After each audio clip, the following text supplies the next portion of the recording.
Welcome. You are at the CCC. Where there are no outside issues. My name's Anthony. I'm a 7th-year doctoral student in clinical psych, an addict and alcoholic, another bozo on the bus. And I missed you. Yeah. And I care about you. Well, I love that. Yeah. I'm LouiLou, and my pronouns are he and him. I'm a former Miss Castro Country Club. I am in recovery for crystal meth and alcohol, and I am always in search of balance. Yes, and each week we will provide and create a brave space where we can engage in conversations around topics of recovery. Our intention is to hold and inspire better spaces for more people in recovery by tackling issues sometimes used to separate us. Yes, but before we do that, please like, share, comment this episode, and comment it, rate. I noticed something else in another. Rate us. It does say rate now. Okay. Yeah, so now the disclaimer. The views, thoughts, and opinions expressed on At the CCC are ours alone. We do not represent anyone but ourselves. The material and information shared here is for general information purposes only. In other words, we are just friends behind a mic here to entertain you. Yeah, exactly. Yeah. Waka, waka, waka. Waka, waka, waka, waka. I don't know. Just wasn't that from Muppet Babies? Fozzie Bear. Waka, yeah, No, Fozzie. That's Fozzie. Yeah, waka, waka. It's been a while, so I have certainly missed you. I know. I missed you all too. It's like, I think this is... Yeah, I love our little breaks because they're necessary, but, you know, I suffer when I'm not with you all. Okay. Is that sincere? Did it sound sincere? Mm-mm. Okay, because if it didn't, then I didn't do my job. The break was necessary, but I'm really excited. Folks might remember that a few months ago we talked about Sober Solution Sundays, and we were going to hold ourselves accountable, so we actually got all of our thinking together, and so that should be coming down the pike within, we'll say this week. Yes, we'll start doing that this week. So look for stuff from us on Instagram via video or YouTube. Maybe Instagram and TikTok. Yeah, these cute little clips. We'll be answering questions you didn't ask us and telling you what we think anyway. Exactly, because we're both Virgos. It's like we are both Virgos. It's like, because I know what you need more than you know. Yeah. Hey, our birthdays are coming up. Oh, I know. Isn't that exciting? Is yours August? August, yes. Yeah, mine's September. Yeah, August 28th, but it's like really close by. September 1st. Yeah, see, we're right there. Yeah, we are right there. Bam. How have you been since we've been on? Really good. You know, just staying busy, staying out of trouble, you know, living, existing. I have been telling anybody who'll listen, it's like, I have been invited to be a guest on a podcast this week. Oh, tell us more about that. Well, the podcast, basically, when I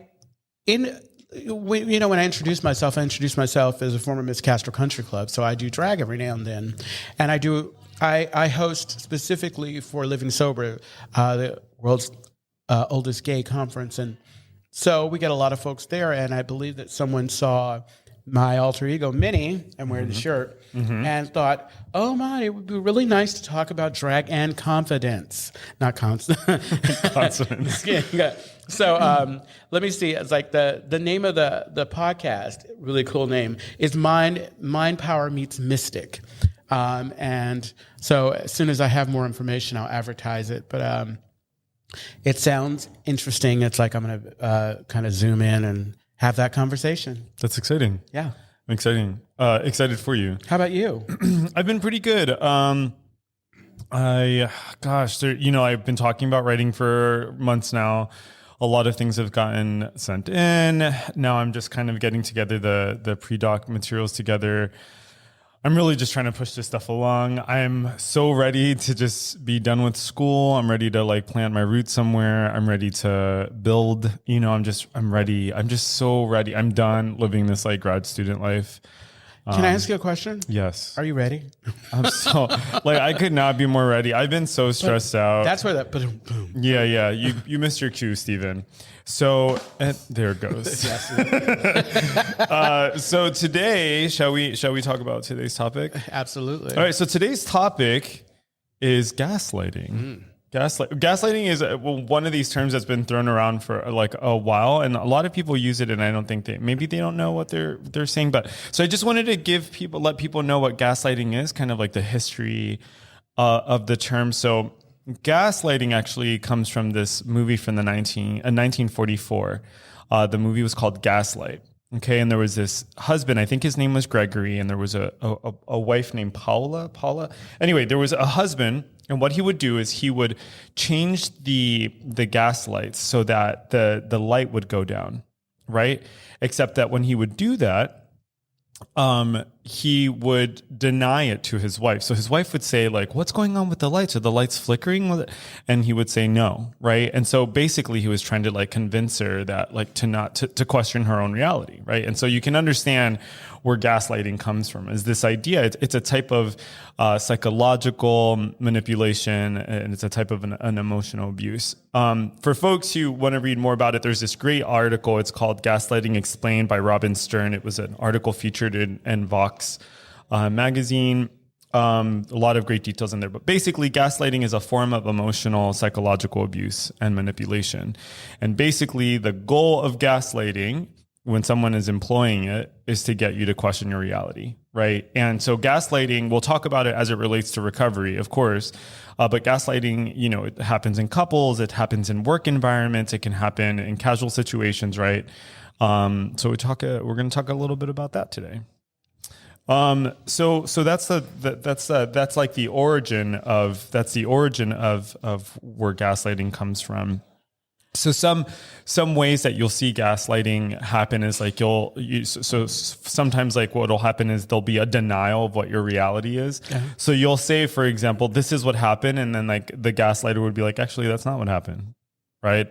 Or they'll contradict what you're saying. They'll say like, well, actually, but actually the opposite of what you said happened is what actually happened, right? Absolutely. You hear this, so this sometimes shows up in like discourses about race, for example. Oh, all the time. Discourses about race or discourses about abuse. You see this in like in abusive relationships a lot. Like, that's not what you said, or like that kind of thing.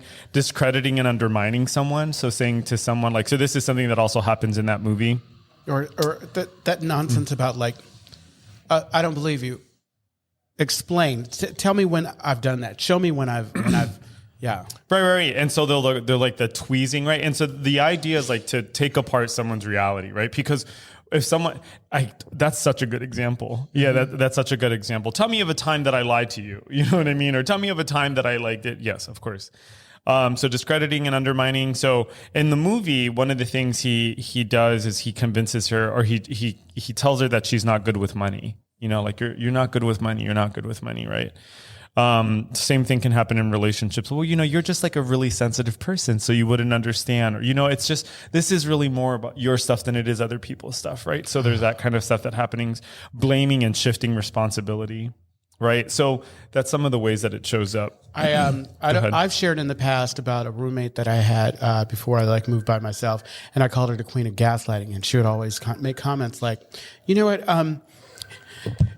to me, it seems as though you shouldn't live with other people. I don't think you're good at living. I'm like, yeah, it's you. It's you. Right. Right. And it's crazy because when it's happening, it's hard to figure out, like, is this me? You know what I mean? Like, if you're like, is it me? Like, absolutely. Is there something wrong with me? Right. And I think that's a way, like, when it comes to spaces of recovery, and like recovery spaces are ways that I think sometimes, like, when we talk about character defects, that character defects can be used as like in conversation as a way of hurting someone or like manipulating a situation, right? I think that's why it's really important, just as an aside, I think that's why it's so important to work with people you trust. You mean in recovery or in anywhere? recovery? Because I was going to say, well, I mean, like, in any environment, where the gaslighting has shown up in very subtle, kind of nuanced ways. When my employer, and when I'm dealing with employees, and my employer says that I have a snarky way of presenting things, and it frustrates me because it's my tone. It's my tone. There's no malice or no intention there, and it's caused me to kind of try to fix something that didn't need to be fixed. Tone policing. Yes, exactly. It's tone policing, and I've gotten to the point with that where I make it a point now to let them know. I appreciate. I'm working on me, because they also know that I'm in recovery. I'm working on me, but I have a hard time with you telling me that my tone is snarky when it's my tone. It's what you're telling me is that, to me, it just drives me crazy. Also, the worst is when I hear it from them or other folks, and the same kind of attention is not applied to it. Sure. I'm a shady Virgo. I will call you on it and say, "Oh, so is this? I wanted an example of snarky. Is this what you were talking about?" Yeah. Yeah. I mean, I think that's a perfect example. Like, especially so workplace environments, you can see that stuff happen, especially when there are power dynamics involved. You can see gaslighting happening. I think most people experience gaslighting in interpersonal relationships because I feel like in order for gaslighting, maybe I don't know if this is true. So, but I think the relationship that's most kind of fertile for gaslighting is one that's very intimate because if you're close to someone, there's a way that we listen to people that we're close to that we don't listen to in strangers. I don't. You know what I mean? I think you're right. I don't think some rando could just try to gaslight me because it doesn't work. I'm all, who are you? Right. Get out of my space. Right. It's like, thanks for sharing, but I'm not interested in hearing. It is intimate. It's personal, and there's a level of trust that is there, or that is developing. Right. And so I think in recovery spaces, like when it comes to recovery, there is a way that like a gaslighting situation or an environment where there is like gaslighting can impact a person's recovery, you know? So like, especially when people are coming in and they're feeling extra vulnerable, and especially if people are coming in, they're feeling extra vulnerable and they're really wanting to do the work and they live in a toxic work environment, they live in a toxic living environment.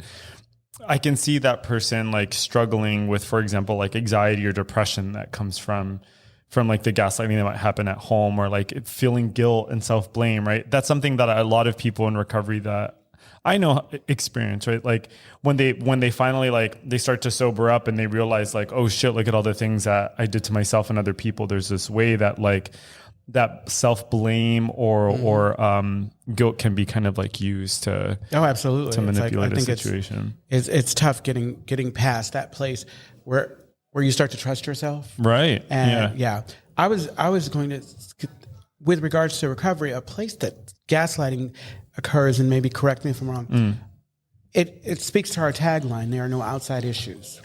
Right. When you have an issue that is something that is causing you discomfort or whatever you want to talk about it, and maybe you have a sponsor or someone who doesn't necessarily appreciate or has no way of validating, so will kind of make you believe that this is something you shouldn't be talking about. Right. Right. There was something I wanted to, so in Robin Stern's, we have a comment in a second, but one of the things that Robin Stern wrote in her article, she talks about how experts have postulated that women were trained to long and hunger for relationships and connection, a conditioning that made them vulnerable to exploitation of their attachment, which is exactly what gaslighting is. Right. So there's a way in which, in this case, she's talking about culture and the way culture has influenced the raising or the development of women. And there's a way in which there are certain, for example, maybe social justice spaces, or when we talk about political spaces, where the human need to connect and the human need to want to be in relationship can actually be used as a way of manipulating someone, of gaslighting them, right? We see this with cults and stuff, like with love bombing. I don't know where the hell this conversation is going. So we do have a comment. Yeah, we do have a comment. Ooh, Jaylon, codependency also plays a role in the ability to be gaslit. Oh yeah. Yeah, thank you, Jaylon. Nice to see your face pop up on here. Codependency, I mean, codependency is like that's especially fertile ground for gaslighting. And can I say something about this idea of codependence? I think that just like with character assets gone awry or whatever, healthy codependency is not a bad thing. I don't think it is. I think that we need each other. But when it gets to a point where I trust you so much that I don't trust myself, or I'm not able to trust what I'm thinking. That's when, that is the one area when you cause me to question myself, and I get to a place where I can look at it and see what it really is. That is, for me, the ultimate sin. It's unforgivable, and I will back away and never forgive you. I have actually a list of, I was going to get to that later. Okay. Still, but like that's, we'll put that in the parking lot. We'll put that in the parking lot. But there are some things, I have a list of things that also from the Robin Stern article about like ways that you can recognize if you're being gaslit, and one of those things is like when someone's making you question yourself. Like that's a way of checking in with yourself. Like, why am I questioning myself? Like a second ago I was convinced, but what's going on right now? And going back to especially early recovery, I mean, they say the opposite of addiction is connection. And I want to be a part of. And sometimes, and I think about when I was in my active addiction, I kept my mouth shut. I did not, I didn't want people to, I don't want people to see that I thought it was a fraud, and I don't want people to see that.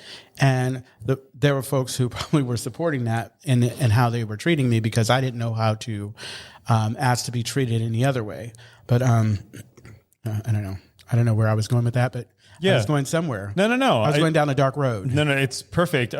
Well, there's a quote from the article that I keep mentioning. She quotes, I don't know how to say this guy, Zawadzki in a 2014 article on the topic. Zawadzki, is that what that is? That sounds familiar. Okay. Hi, Zawadzki. Well, basically the quote is like, gaslighting techniques radically undermine another person, that they have nowhere left to stand from which to disagree, no standpoint from which their words might constitute genuine disagreement.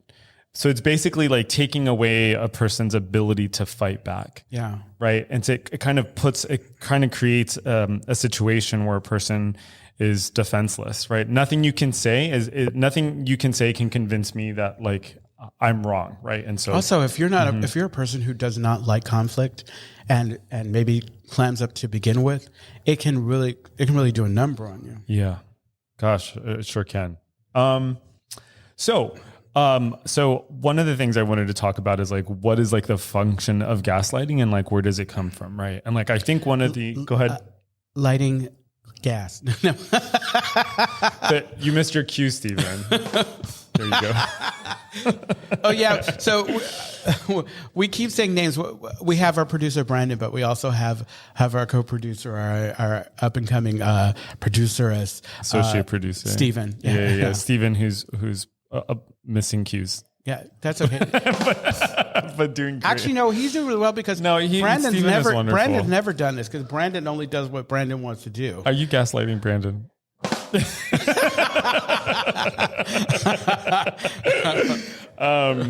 Okay, but so what creates a gaslighter, right? So what creates a gaslighter? So so people are not necessarily, you aren't innately a gaslighter, right? Like that's not something that we do. And gaslighting it can be seen as like this adaptive thing, right? Like a person might, for example, they can't handle conflict. So it's their way of like, they found somewhere along their lives, like if they lie or they manipulate a situation, that they can reduce their anxiety and take control of the situation, right? And if you do that long enough, you find yourself surrounded by people who are willing to let you do that to them, right? But it starts off, I think, for a lot of people as this way of regaining control and in social situations. Have you found yourself, like, when it comes to like recovery or recovery spaces, have you found that ever come up? Like where you feel like there's like I hear sometimes it happening like at a meeting level where like there's a bit of gaslighting. Well, I found in personal situations where so I feel like anytime there's a person I don't fuck with and everybody else is cool with that person, like I've gotten to the place where I just keep my mouth shut because I don't want anybody to change my opinion of how or cause me to question why I have a problem. Because for me, it's like if I feel some sort of way, that's real. Okay, this is interesting. I get to trust that feeling. Okay. And figure it out for myself. But if I've got you telling me through your words that this person's this and that or whatever, it's like, and that, maybe it's me. Maybe it's me. Because we do say all the time, it's like, if enough people tell you, or you have enough of situations with people, then it's probably you. But it's like, I'm all, what if I'm right all the time? Yeah. I don't mean that. What that reminds me of is that I feel like addicts and alcoholics are some of the best attorneys I've ever met. Like not actual attorneys, but because like if you want to convince yourself of an idea, you can find the support for it. Oh, absolutely. You know what I mean? Like, for example, when I was talking to you about the thing earlier before we started, so for people listening, I was on I'm in a bunch of threads on like WhatsApp and in my phone. And I came across a photo that was connected to someone's account. And I had such mixed feelings about this photo. And I went to Lewis and I go, Lewis, this is the photo that I have the issue with. And Lewis's response, which was very invalidating, said, well, Lewis's response was, Anthony, I think that's your stuff. And I go, listen, I 100% get that might be my stuff. So Was that gaslighting? I don't know, Okay. but the point is that like I know where to go to. I know the people to go to show them that same picture to get them to side with like the other part of my head. I think that's why you bring it to me, because she knows I'm just like. Well, I mean, I bring it to you. Well, to this point about like, like when because I've had that experience too, where you're like, I don't like this person, but then everyone and their mother loves that person. Oh God. And then you see them all the time. That's if I'm having issues with people, my higher power puts them everywhere. Like all of a sudden, everybody looks like them. It's like you've got to deal with that, Lewis. So anyway, that's sidebar. No, that's not a sidebar. I think that's very on topic. I think because we can also gaslight ourselves, right? I mean, that's the other part of all of this is that. So there are certainly like I know, for example, that I sometimes have these like strong reactions to certain personality types. So for example, let's take Exhibit A, the person whose picture I showed you on my phone. I have such a strong reaction to that person, and I'm like so judgmental whenever I see them around, and I'm always like, why do you wear clothes like that? Why do you behave this way? In my head, I never say this shit out loud because I know better. I'm not that kind of person. And then I thought to myself, I was talking to Lewis, I was like, Lewis, maybe I'm jealous. Like maybe I'm jealous, I don't know that I actually am. But the most unhealthy parts of me will feed that part of my brain. You know what I mean? And in that way, can I kind of gaslight myself? Or like... You might be gaslighting yourself into thinking that you're jealous, because there's an energy that this individual has that can come off a little arrogant. I always feel like whenever I'm around this person, I always feel like they're exuding sexuality, and like I always feel like I have to bathe afterward. Like I always feel like I don't know. I just sometimes love it. You feel dirty. I just feel very like I didn't consent to this. I didn't I love it. So and I gosh. So and I also similarly, okay, here's I think something that's kind of been up for me for a while now, right? So one of the things that I've been struggling with a lot recently has been like, what is gay male culture, right? So I can remember when I was 14, I came out and I was so excited to be gay, and I was so excited to meet other gay men, and that's what it was. It was just like I just wanted to meet other gay people. And now I'm 38 and I live literally in the fucking gay capital of the world. And everywhere I turn, everything feels like it's hypersexualized, right? Everywhere I turn, there's a new flyer up with someone showing their dong against some like briefs, or like there's just so much nakedness and there's so much sexuality, and you can't walk by a store without seeing a fake dick in the window, right? And so there's a part of me that's like, I get really angry and I'm like, am I a bad gay? You know what I mean? Like, am I like, or am I a self-loathing gay? Is this internalized homophobia? So I have all of these thoughts come up for me because I'm like, why can't? And then I'm like, oh, this is because I'm a sex and love addict. Like I'm a sex addict, and that's why I'm having this like really strong reaction in order to protect myself. And then there's another part of me that's like, no, or maybe this is just like, maybe this hypersexuality like isn't healthy, And then I think about the way that kind of like translates into like the recovery rooms, and how there's like, we've had conversations in the past about how, we've had to talk about consent in the rooms, and we've had to talk about sexual assault in the rooms, et cetera. And so that's certainly a place in my life where this kind of stuff comes up, where I'm like, what's right? What's wrong? Like, what is the truth? And then you have a conversation with someone who doesn't think that. And that's where the gaslighting comes in. It's like, I think that it's healthy that we have these conversations, because you're right. It's like, there's a lot of hypersexualization, whatever, but is it bad, or is right? That's my whole point. It just is what it is. But right. Well, I've had this recurring issue happen to me, and like, I don't even want to touch this, so I'm not really going to touch it, but I've had this like recurring issue happen for me in certain like situations. and it's happened enough to where I'm like, maybe I'm the problem. You know what I mean? But also like, I was like, anyway, the point is, hi, I'm the problem. It's me. Okay. So I don't know any other songs. So I'm not a Swiftie. I'm not a Swiftie. A Swiffer. A Swiffer. Exactly. That's more like it. A Swiffer. The other, I wanted to say a little bit more about like what are some of the like emotional consequences of being gaslit is like, so there, like I said, there's anxiety and depression, there's guilt and shame. It can lead to like PTSD, right? If it happens repeatedly, it can start shaping how a person relates to other people. It could lead to like chronic stress and burnout, especially in work environments. Low self-esteem and lack of confidence. Of course. Yep. Yeah. Trust issues and difficulty forming relationships, emotional detachment, and it can create apathy for sure. Yeah. So I wanted to kind of steer a little bit to be kind of more recovery focused. So I think what happens in recovery spaces when people are coming in and they're feeling really vulnerable. Do you remember what you felt like coming in? I was so happy and relieved. Like, I think that for me, it was a gift. I realized that's not the case with a lot of folks. I had an answer. I mean, I think before I wasn't certain and so there was relief, but there was still like, I still had my other issues as far as like not really believing that people want to be there. I didn't trust, it's lack of trust. I didn't trust when people said, keep coming back. I was talking to a fellow and how early recovery I would take all of these greeting commitments because I figured that you would have to say hi to me. It's like, yeah.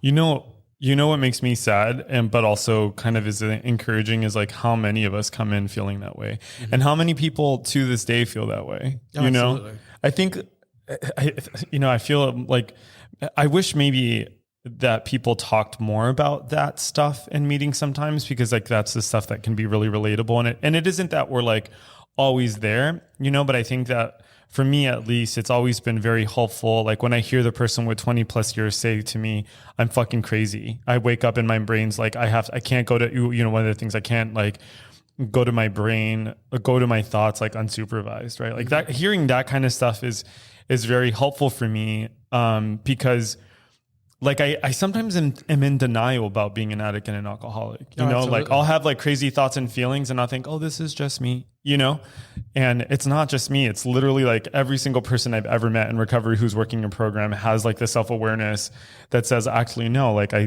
deal with this stuff on a daily basis. Absolutely. That's a danger with time and life expanding. All of a sudden it's like, oh yeah. There's that line in the big book is like, maybe I'd been making too big a deal about this. And every now and then I slip into that and then I'm reminded, oh, wait, no, you're obsessing over certain things. It's like, that's not a normal brain. Right. Yeah. Right.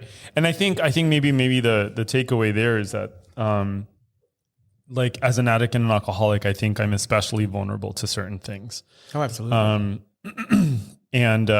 So somebody's nonsense about you because it's like, until you get like, we're constantly working on getting to a place where we're accepting who we are, trusting who we are, believing in who we are.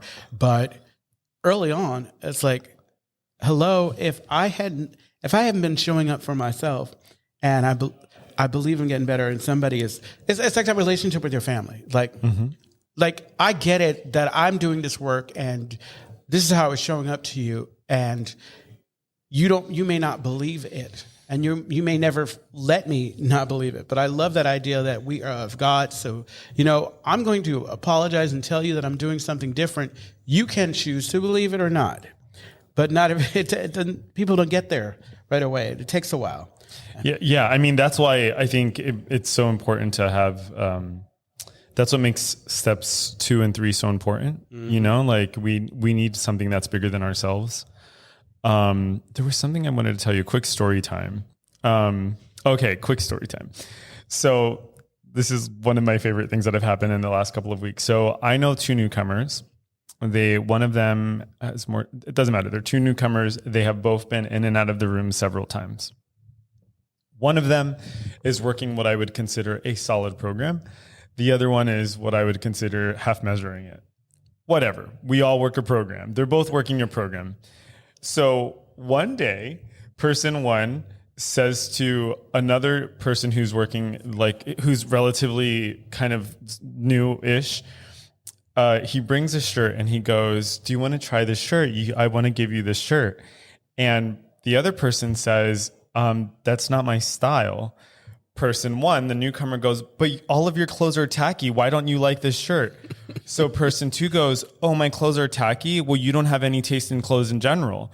So then person two, it goes, "You don't think I have good taste in clothes?" And then just ran with that for the rest of the day, was so hurt. "How could you say that to me? Why would you do that? I can't believe you think that about me." And I'm sitting back and I'm watching the whole time. I'm like, you literally created that situation. You literally insulted someone and then got upset that they insulted you back. That is like the ultimate. I feel like that is like steps 4, 5, 6, 7, and 8, like just played out, you know, like what is the common denominator there? And I think I feel like that's probably like a more subtle way of the way people can kind of gaslight themselves, right? Because you can convince yourself in that situation, the world is so mean to me. Oh yeah. Right. Like when you're doing, the world is so mean to me. Look at what people are saying to me. When you literally punch someone in the face and they punched you back, and then you got upset that they hit you back. It's like that. It's like the whole Karen thing. What It's about like the whole Karen thing when it's like they go, get all in your face over something or whatever, and then they flip it and turn it around and says, "Oh, I'm being threatened and this and that or whatever, and this person is being aggressive and whatever." And it's like, if you had minded your own business from the beginning, if you hadn't gotten involved, I mean, it's like, but you know, and maybe I'm giving them too much credit. Well, you know, one of the things I was texting a friend today is like being human is very hard. Like, at least, you know, like being human with other people. Yeah. I mean, well, I don't want to be by myself. Like I have to be I do a lot of work from home. You know what I've realized this year? I cannot be at home by myself for very long. Like I can do maybe a day. I have no business being at home with my thoughts for longer than 24 hours. I just don't know. Like I need to get myself to a meeting. I need to connect with someone over the phone because I just start to believe some of my crazy, you know? Okay. What were you going to say something before we transition? No, let's transition. Can you use that word? Because Bonnie is not, I think Bonnie may have given me the okay. I don't think Bonnie actually gave me the okay. No, not at all. Bonnie is the author of Webster's Dictionary. Bonnie Violet, sorry. So what are some ways I think that we should talk a little bit about? Like, what are some ways that people can cope with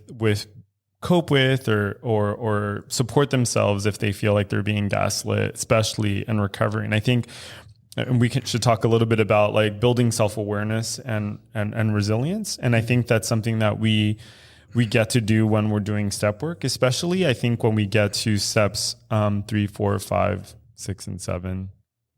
So for me, something that I do, like if I find myself in a situation or conversation like that, like I try to remove myself quickly. And then because I have this relationship with a sponsor and then people that I trust, I will bring it to them and I'll try to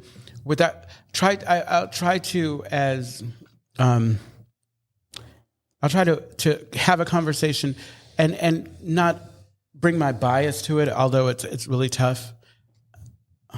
There's a comment coming.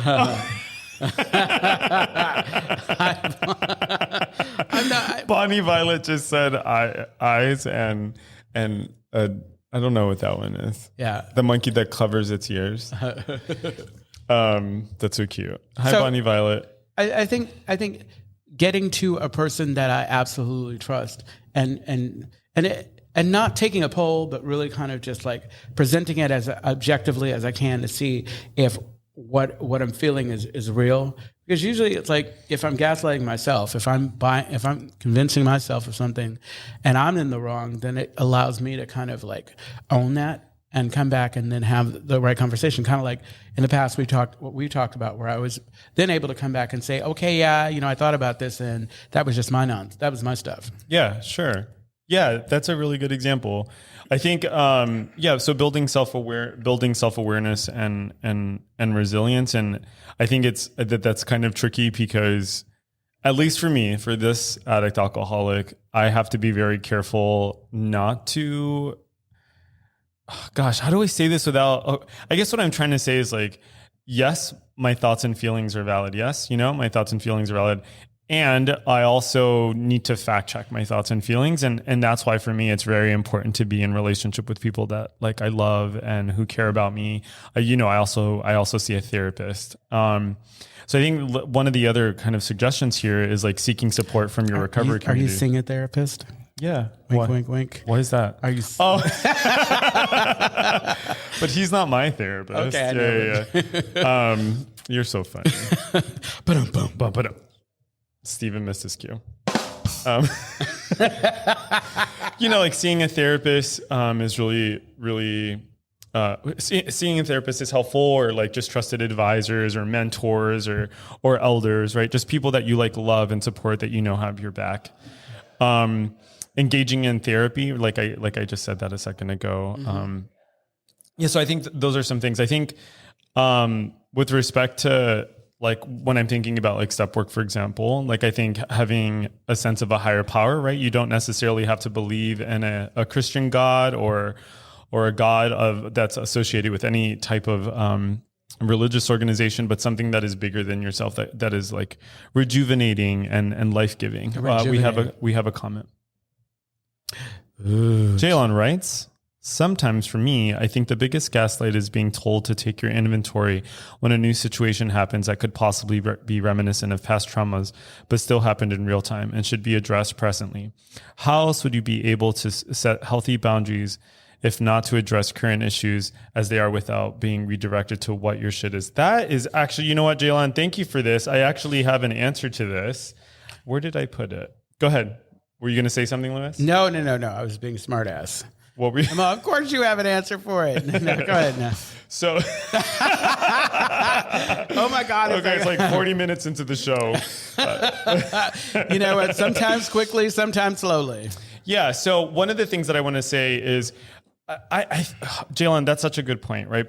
And I think that's a very good example of how like step work can be like weaponized against people. Mm-hmm. One of the things I think about is like, how is someone saying something to me? Is like this supportive, or is this a way of you like creating a tool or weapon to defend yourself, right? Because there has never been a time in my life where a loving, caring person suggested that I do inventory or like step work around something where I felt like, oh bitch, are you coming for me? Yeah, exactly. Or are you, right? Because that's not life-giving. That's not uplifting. That just feels like somebody else, coming up with dealing with their own shit. So one of the suggestions I wanted to make is, so for me, sometimes I have to like reality test, right? Sometimes I have to run my ideas by other people. And what happens when I do that, like I try not to go to too many places because that can drive me crazy. But what I try to do is I try to get a better sense of like how people are hearing me, right? So oftentimes recently, actually, I'll be in a situation and I feel like I will have handled it shitty, but I'll check in with my sponsor and a friend and other people and they'll be like, you know what, actually, it sounds like that went well. Mm-hmm. And I still won't be convinced of it, but like that's the kind of stuff that I need to do, like just anything to kind of neutralize like what's coming up for me. It really helps it, like if you're able to talk to somebody who maybe witnessed it. Yeah, I do that a lot. Yeah. So Jaylon, what I wanted to go to is this list of ways that a person can check, like kind of self-correct or like evaluate whether or not they've been gaslit. Again, these are going back to Robin Stern's article. So one of the things that's suggested here is like identify what the problem is. So she writes, recognizing the problem is the first step. Name what is going on between you and the other person, friend, family member, colleague, or boss, right? So like just getting down to the basics, which is, like if someone is saying you should do some inventory work about it, like you should ask yourself, what are we actually talking about here? Like, did you say something offensive and I was offended and I told you that? Like, that's what we're actually talking about here, right? Because if you can distill, like I've said before, if you can distill it down to simple parts, then that's the issue here, right? It's not about me doing an inventory. Sorting, do you have anything to say about that? No, I'm listening. Yeah, sort out truth from distortion. So she wrote, for example, write down your conversation in a journal so you can take an objective look at it. Where is the conversation veering off from reality into the other person's view? Right? So like what's actually happening versus what that person is saying is happening. Then after you look at your dialogue, write down how you felt, look for signs or repeated denial of your experience. So there are a bunch of really great suggestions. Figure out if you are in a power struggle with the other person, like is there a push and pull? One of my favorite suggestions that she makes is engage in mental exercises to encourage a mindset shift. So visualize yourself without the relationship or continuing it at much more of a distance. Importantly, cast the vision in a positive light.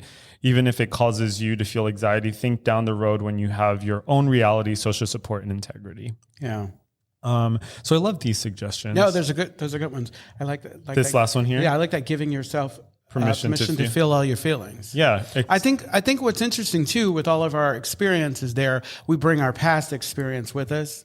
And I was talking to a fellow again today. It's like it's hard not to assume if you've had certain experiences that something that looks like a duck and quacks like a duck is actually a duck. Right. And so.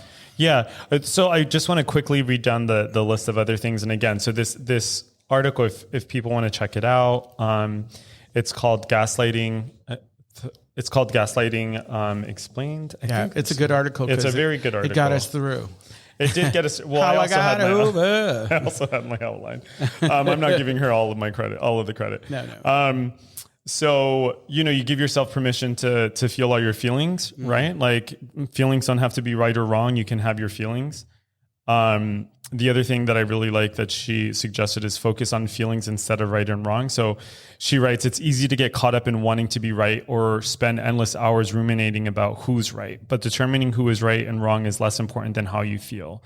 If your conversation leaves you feeling bad or second guessing yourself, that's what you need to pay attention to. Having a sense of psychological and emotional well-being in a relationship is more important than who is right or wrong in any conversation. So like I said, if these suggestions resonate with you, I would check out her article. It's called Gaslighting Explained by Robin Stern. It was featured in Vox online. It's the Vox. It's not a magazine. It's like an online paper. Yeah, Vox is pretty cool. That is pretty cool. So let's start landing the plane. We have 3 minutes. Wait, do we have 3 minutes? Please put your trays upright. Yeah.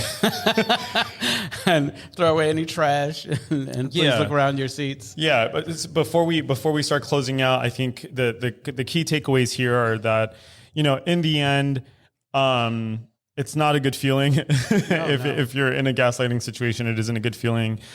Super important to find support from loved ones. Super important for you to honor your thoughts and feelings. Find support where you can get it. For me, recovery, like even now, it's a gift. If I start to feel discomfort around something, it is my indicator that I get to work on it. Yeah. Yeah. So it's like, I don't, as much as I have a tendency, and this is a bad habit, to kind of minimalize, I try to choose not to sweep it under the rug and address it head on so that I figure out whether or not, like you said, it's like, I'm dealing with the feeling first and what after it's distilled, as you put it, or boiled down, I can figure out if I was right or if I was wrong. That's not the most important part, but at least I can think about how I'm going to react to it or deal in the future. Right. I think the goal is to have serenity, peace of mind, and harmony. It isn't to be right or wrong, but it's to live happy, full lives. Absolutely. So we should start winding down. I'm going to wait for Stephen. So the Castro Country Club is a safe and sober community center for all people and a refuge for the LGBTQ recovery community. We provide programs and services that help people change their lives by supporting personal growth. Our vision is to reduce the suffering of addiction by connecting people to community opportunity and support. You can find more information, including all the ways to contact us, at www.castrocountryclub.org/podcast. And tune in every Tuesday at 4 p.m. Pacific Standard Time when we go live on our Castro Country Club Facebook and YouTube channels. Find us wherever you listen to podcasts. And now the disclaimer.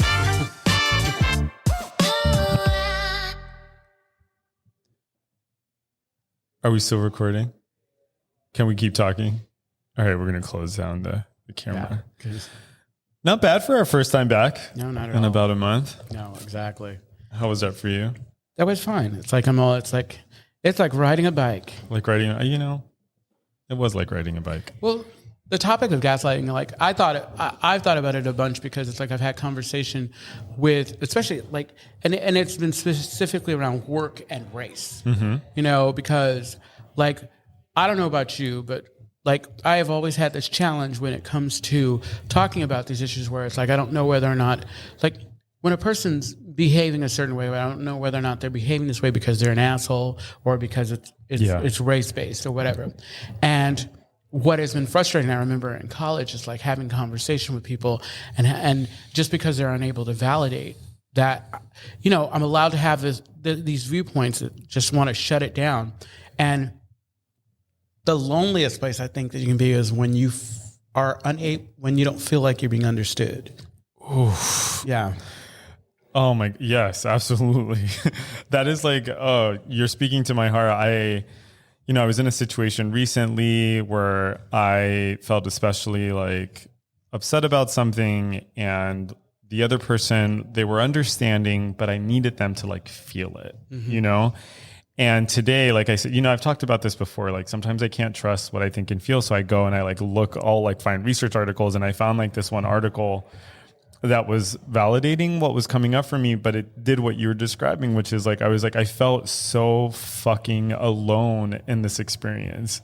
Yeah. And I'm getting better at it, but it's caused me to turn away from relationships with folks because, maybe it was that I wasn't ready or willing to do any additional work to feel a different way, and I'm trying to get to that. Or it's like early recovery. I used to go into these groups, and I used to hate the fact that they could give feedback. I would say something because I was trying to express myself, and then they'd ask if anybody had any feedback, and they would say what they believed they thought I heard, which was probably exactly what I said, but it wasn't what I said because I didn't have the tools, I didn't have the language to really truly express myself, and it was like kind of just draining, and it just would sap away at my soul. And too many times I would get up and storm out of the meeting, all dramatically, like, no, I can't do this. Can I respond to that? Yes, because you can. When you say you didn't have the tools to express yourself, like what I thought was they didn't have the tools to listen, right? You were probably doing a great job of expressing yourself. They just didn't have the ability to like hear you the way that you needed to be heard. That's a good point. I think that like, I find this, I struggle with interpersonal relationships, which I've talked about for fucking ever.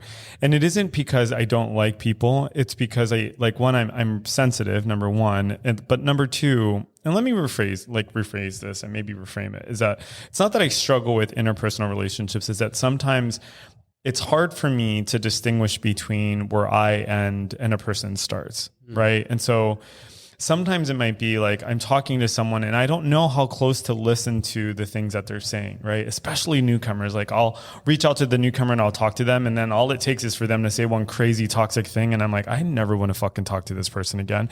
But then, I have to have some grace, and I'm like, you know what? I was fucking batshit crazy when I first came into blah, blah, blah, blah, blah. So I have to do all of that business. Or sometimes it's just hard to be close to people because closeness is hard, right? Like the closer you get, at least for me, it feels like I open myself up to possibly being hurt. Oh, absolutely. Absolutely. I think we always do. I think that unfortunately, there's some newcomers who are hostage takers. And you were saying having grace, but how much grace are you supposed to have? Yeah. I mean, there are some old timers that are hostage takers. That's where I go straight to, if I don't have it to give, I can't give it. Like right. If I don't have the bandwidth, and maybe it's not for me to. And then also, I'm kind of like this. It's like, you know what? I do you a disservice if I'm dishonest with you. If I'm just nodding and listening and my eyes are glazing over, how am I really helping you or supporting you? Right. Maybe find a loving way to step out of this, like fire. Right. So hit the road, Jack. This reminds me of I had a text message exchange between me and this newcomer, and they were saying something, and they threw it back. I mean, they go, Anthony, you don't always have to be so nice and positive. And I thought to myself, this person has no fucking idea what my life is like. Bitch, you know what I mean? My life. Yeah. And I have to I have to read you my reply because it's coming up for me now. I was just thinking about, as you were talking, I was like, I wrote, sometimes I said, I'm not always nice and positive. Sometimes I lose my shit and I say things I don't mean. Sometimes I cry and get angry. Sometimes I feel worthless and insecure, like nothing I do or say makes sense. Some days I don't want to wake up. But on the days when love comes easy, I try to give my best self to the people I care about, like you, because you're also doing the life thing best you can. This shit can be so hard. Like, I feel like everyone is like, I feel like we really are, each of us, like if you're in recovery, like there's got to be a fraction of you that wants something different. Oh, absolutely. You know what I mean? It's like, I hear a lot of people say it's not like we came into the rooms because we were riding high, you know, like maybe we were riding high, but like, you know, we didn't come to the rooms because life was perfect. Oh, exactly. You know what I mean? I was just thinking about your text threads of any sorts are breeding grounds for gaslightation. Oh yeah. I mean, and that's the other thing is like, people can be so gross in groups. Sometimes it's like, you know, people become like, they start to perform for each other. And like, there's also this like one personality type that I see a lot in some of the rooms. And I'm just kind of like, man, like when will you grow the fuck up? But like, that's also, and then I think to myself, Anthony, like, it's none of your business. You know what I mean? Like, until it is your business. Yeah. I mean, because it's like, yeah, you know, it's like, okay, so right, it's none of my business, but it's affecting me, so I get to hopefully do some work around it. Yeah, I mean, for me, like where I've been at with things recently is like, if I'm having a strong reaction to something, it is very likely that this is like an old experience, like this is an old wound, and this is also like something that's been that needs my attention. Or maybe is it possible that they also maybe represent someone? I mean, it's attached to that idea of a wound, but it's not my behavior. It's maybe someone else's behavior who has wronged me or who has made me feel unsafe. Oh, you know what? So that's what I meant to say earlier about how the other story I had was, so of these two newcomers who don't like each other. I love that. Get throw them in a room. Exactly. And tell them the other one was talking about them. But I was just thinking about like, yeah, you know, like these two guys, they dislike each other, except that they don't realize how much alike they are. Oh, that's all. You know what I mean? And the other thing that's really wild to me about like their issues with each other is that the issues that they have with each other actually have nothing to do with the other person. Yeah. You know, it's like the one was saying to me, well, I won't spill tea this way, but you know, but they were saying these things that they dislike about the other person. And in one situation, I'm like, wait a minute, but like that was of your own creation. That stuff never happened. I was there. We all saw it, you know. Then the other person, because of like their pre-existing vulnerabilities, was listening to this other toxic person and then taking it personally, right? So you have these two people who are not well, just stirring each other's stuff up. That's what I was going to say. It's like ex-convicts shouldn't hang out together. I like to give newcomers a hard time when.